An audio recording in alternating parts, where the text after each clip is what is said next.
स्वागत है। हिंदी में सभी प्रतियोगी परीक्षाओं से संबंधित ऑडियो प्रोग्राम्स को सुनने के लिए सब्सक्राइब करें यूपीएससी हिंदी ऑडियो।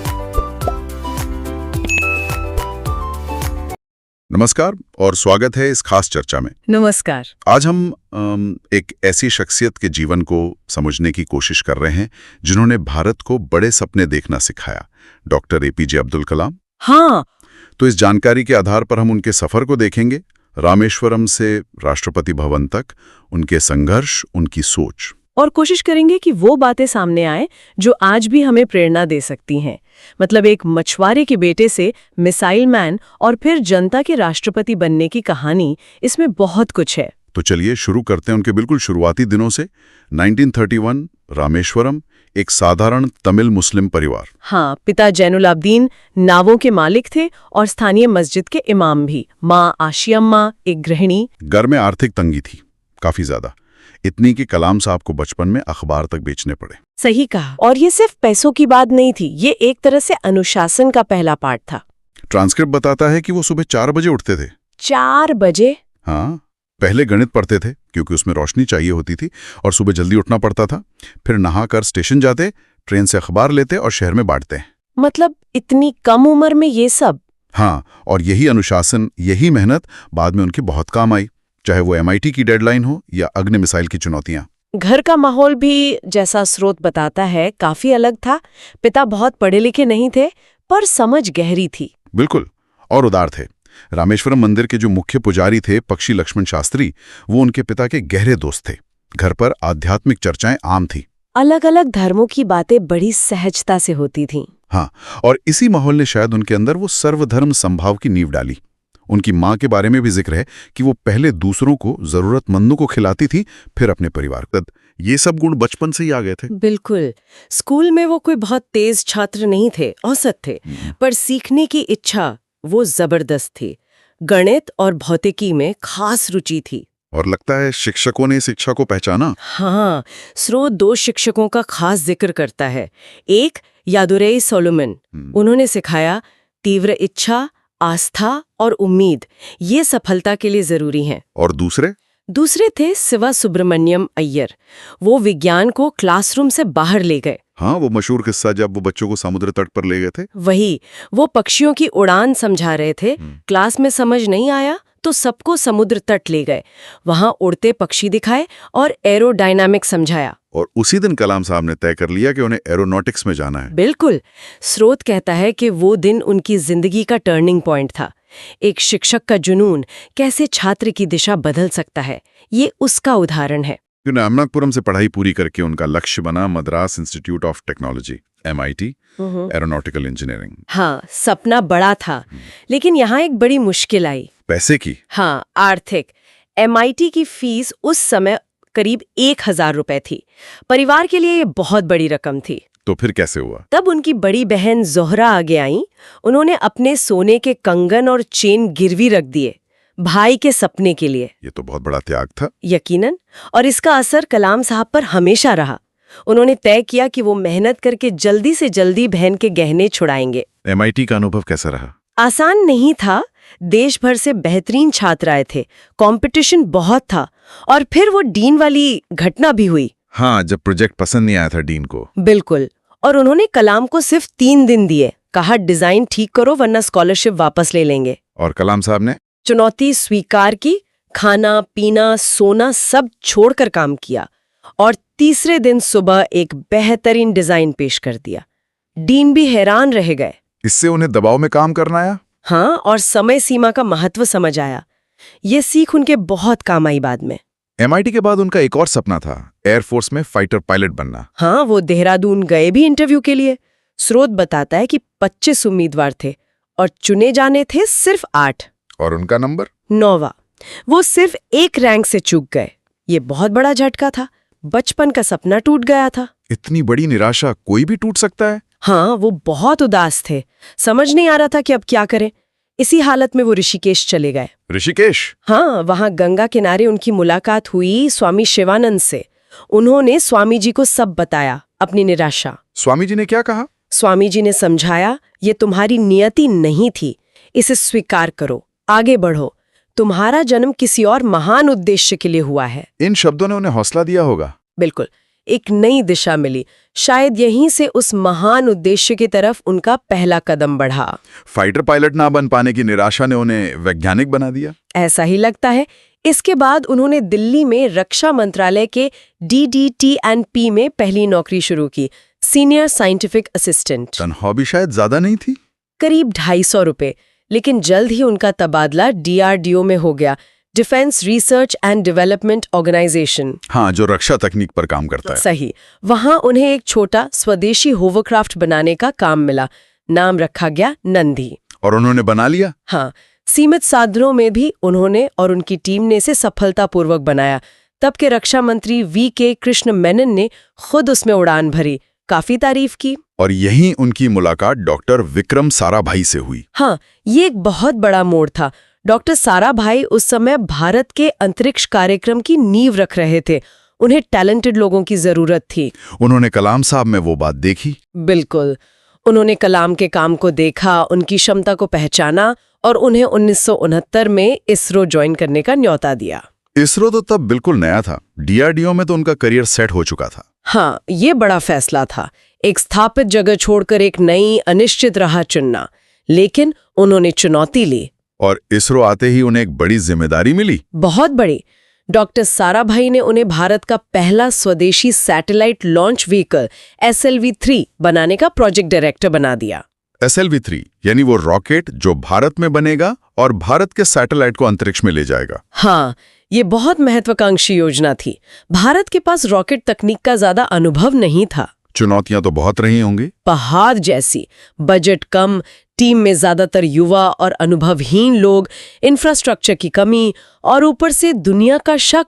कई देश मानते थे भारत ये नहीं कर सकता। यहीं पर उनकी लीडरशिप सामने आई होगी। निश्चित रूप से। वो सिर्फ दस्तखत करने वाले डायरेक्टर नहीं थे। लैब में घंटों रहते, टीम के हर सदस्य से मिलते, उनकी मुश्किलें समझते, उन्हें हौसला देते। वो माहौल बनाते थे। हाँ, ऐसा माहौल जहां लोग गलतियों से डरे नहीं, सीखें। उनका वो मशहूर कोट, सपने वो नहीं होते जो आप नींद में देखते हैं, सपने वो होते हैं जो आपको सोने नहीं देते, शायद इसी दौर का है। पूरी टीम दिन रात उस सपने को जी रही थी। बिल्कुल, सालों की मेहनत लगी। फिर 10 अगस्त 1979 को SLV-3 का पहला प्रक्षेपण हुआ। लेकिन वो असफल रहा। उड़ान के कुछ ही मिनट बाद रॉकेट कंट्रोल खो बैठा और समुद्र में जा गिरा।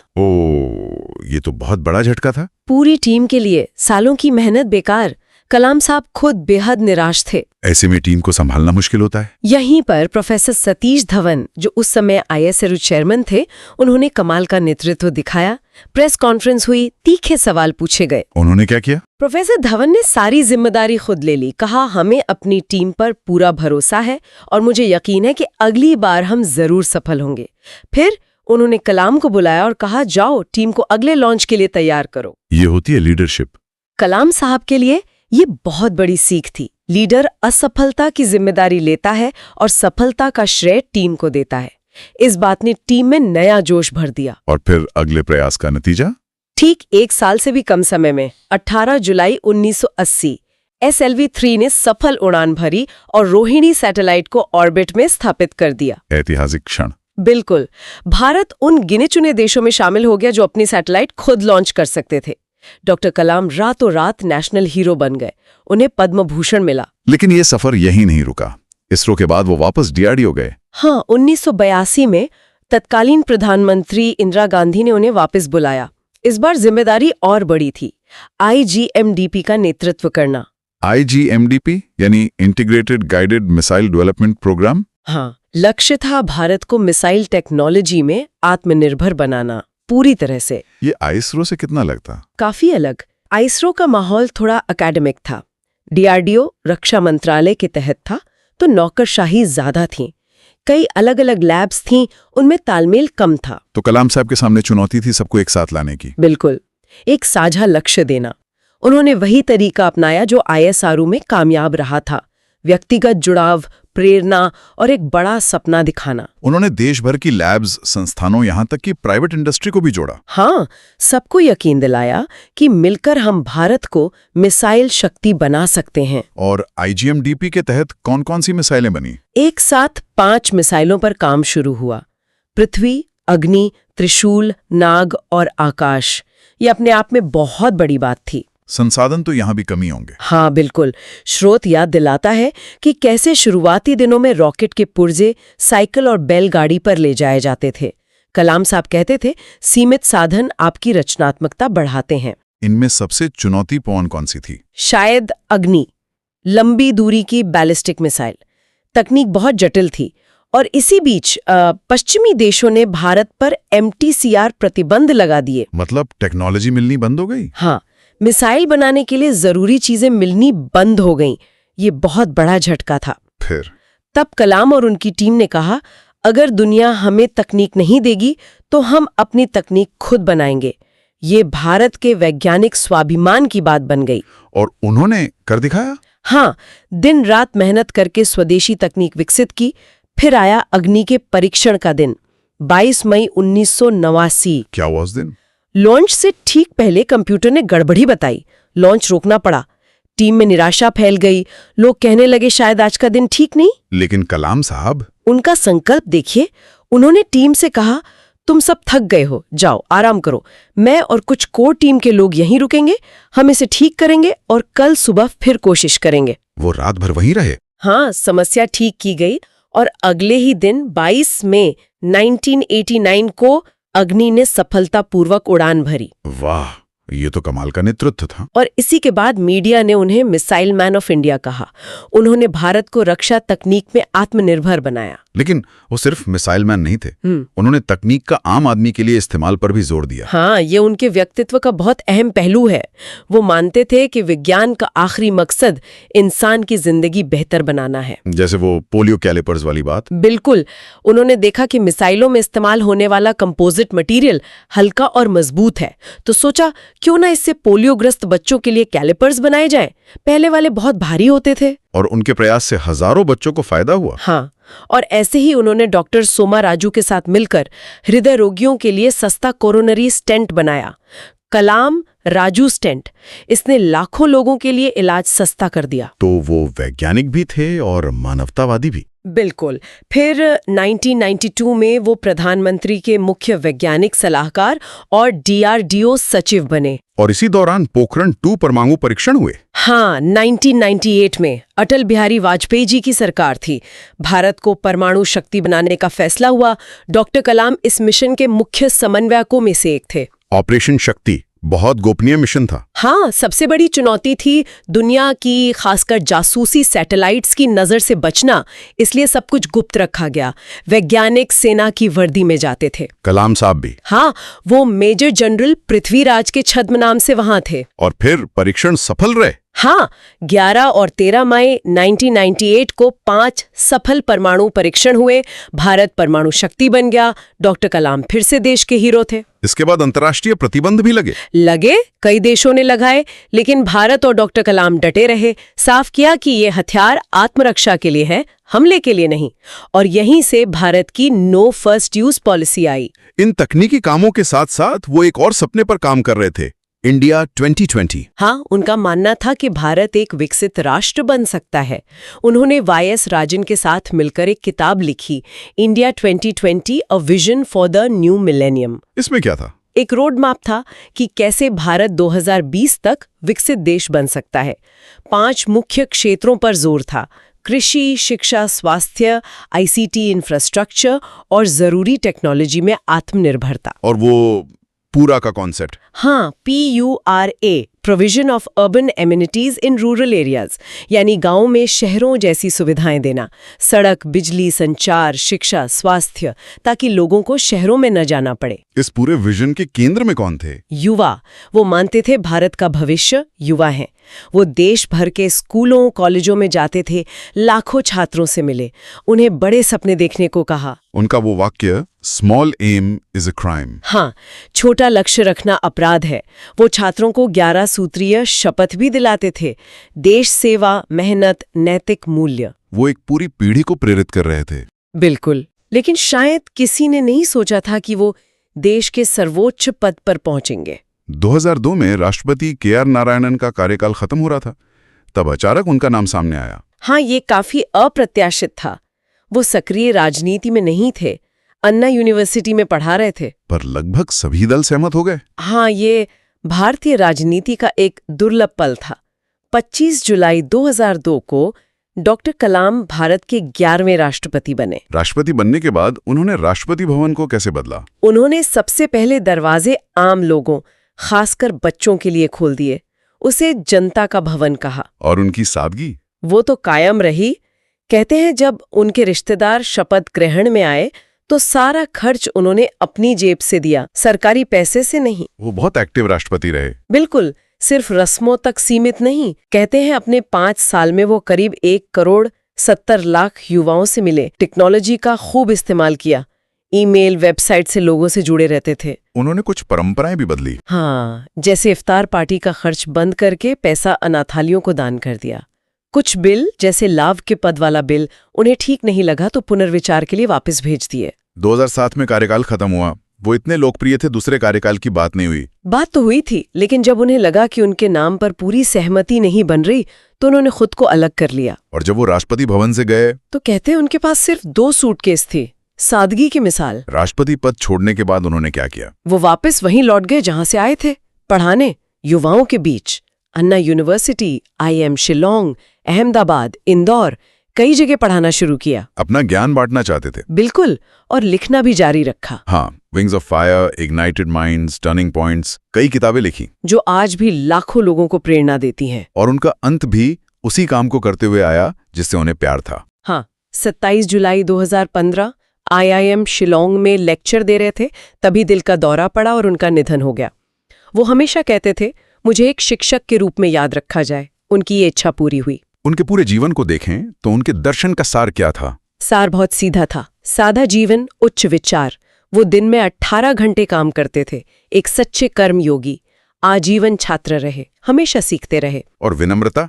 विनम्रता तो कूट-कूट कर भरी थी। कई किस्से हैं कि कैसे बड़ी कुर्सी पर बैठने से मना कर दिया या जूनियर वैज्ञानिक की मदद के लिए खुद आगे आ गए। उनका आशावाद भी कमाल का था।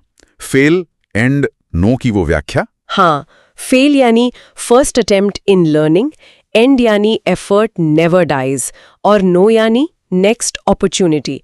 मतलब नकारात्मकता में भी सकारात्मकता। वो कुरान और गीता दोनों पढ़ते थे। हाँ, गहराई से। और सर्वधर्म संभाव में उनका अटूट विश्वास था। उनकी किताबों से मुख्य सीख क्या मिलती है? विंग्स ऑफ फायर बताती है कि मजबूत नींव, शुरुआती संघर्ष कितने जरूरी हैं, असफलता से कैसे सीखा जाए, टीम वर्क का महत्व। इग्नाइटेड माइंड्स युवाओं से कहती है, नकारात्मकता छोड़ो, पूछो ये कैसे हो सकता है और देश को आगे ले जाओ। तो आखिर में डॉक्टर कलाम की विरासत क्या है? उनकी विरासत सिर्फ मिसाइलें या वैज्ञानिक काम नहीं है।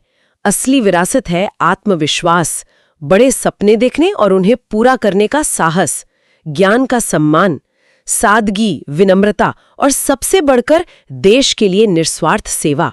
वो एक व्यक्ति से ज्यादा एक विचार बन गए हैं। बिल्कुल, एक प्रेरणा स्रोत जो पीढ़ियों को रास्ता दिखाता रहेगा। उन्होंने साबित किया कि साधारण पृष्ठभूमि से आकर भी असाधारण ऊंचाइयों तक पहुंचा जा सकता है, अगर इच्छा शक्ति, मेहनत और ईमानदारी हो। हाँ, उनका जीवन सिखाता है कि परिस्थितियां आपको नहीं, आपके कर्म आपको बनाते हैं। असफलता अंत नहीं, एक मौका है। ज्ञान की तलाश कभी खत्म न हो और असली महानता सादगी में है। तो ये सोचने वाली बात है कि डॉक्टर कलाम ने जो इंडिया 2020 का सपना देखा था, वो आज कितना प्रासंगिक है। हाँ, और क्या आज का युवा भारत उस सपने को पूरा करने की राह पर है? इसके लिए क्या करने की जरूरत है? ये सवाल हम सबके लिए है।